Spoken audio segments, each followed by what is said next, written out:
Olá, na aula de hoje iremos estudar sobre fatores e elementos climáticos. Tempo atmosférico versus clima. Então são conceitos que, apesar de estarem relacionados, são conceitos distintos, tá? Então, tempo atmosférico é o estado momentâneo da atmosfera em um determinado lugar. É como está o tempo agora aí na sua cidade. Se está chuvoso, se está sol. Clima é o conjunto das características atmosféricas de uma região e não é momentâneo. Ou seja, o clima nós demoramos cerca de mais ou menos 30 anos para poder identificar os elementos que compõem determinados climas. Dessa forma, quais são os elementos climáticos? A temperatura é um deles. E o que é a temperatura? É a quantidade de luz e calor do Sol que aquece a superfície terrestre, porém de forma irregular. Consequentemente, ocasiona as diferentes temperaturas.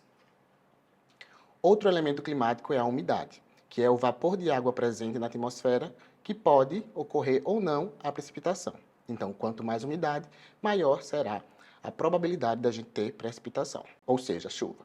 Enquanto a pressão atmosférica é a pressão exercida pela atmosfera sobre a superfície terrestre, que varia de um lugar para o outro, originando os ventos e a movimentação das massas de ar. Então, esses são os elementos climáticos.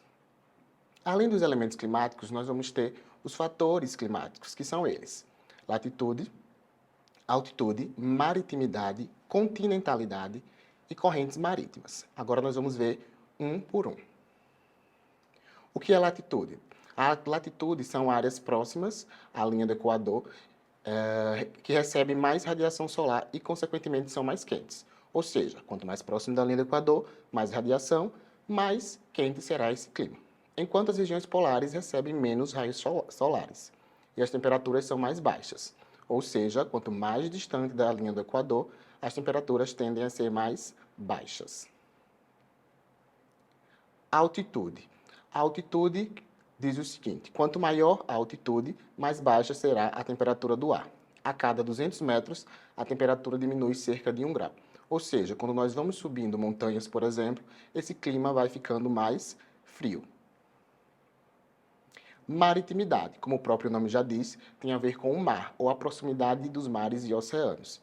É a proximidade que algumas áreas possuem do mar, o que provoca grandes mudanças em seus climas. Quanto mais próximo do mar, maior será a troca de umidade entre oceano e continente, e menor será a amplitude térmica.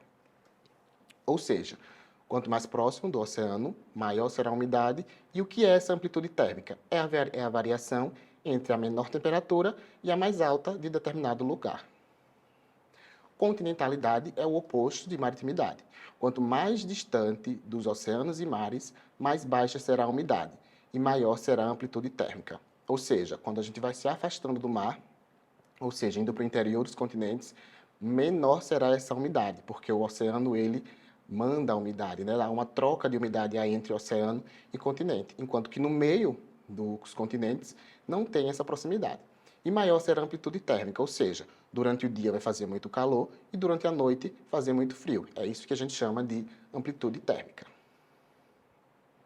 Correntes marítimas é outro fator que vai influenciar nos climas. Então, o que são? São massas de água que se movimentam dentro dos oceanos e carregam consigo as características dos seus locais de origem. Ou seja, se ela é uma corrente fria, consequentemente ela vai se originar numa região fria. E as correntes frias tendem a buscar as áreas quentes. A mesma coisa vão fazer as correntes marítimas quentes. Surgem em áreas com temperaturas mais elevadas e vão buscar as áreas mais frias. Ou seja, são elas, as correntes marítimas, que mantêm a temperatura do nosso planeta, uma temperatura boa para a nossa sobrevivência. É isso. Na aula de hoje aprendemos sobre elementos e fatores climáticos. Não esqueçam de estudar com a nossa revisão e até a próxima.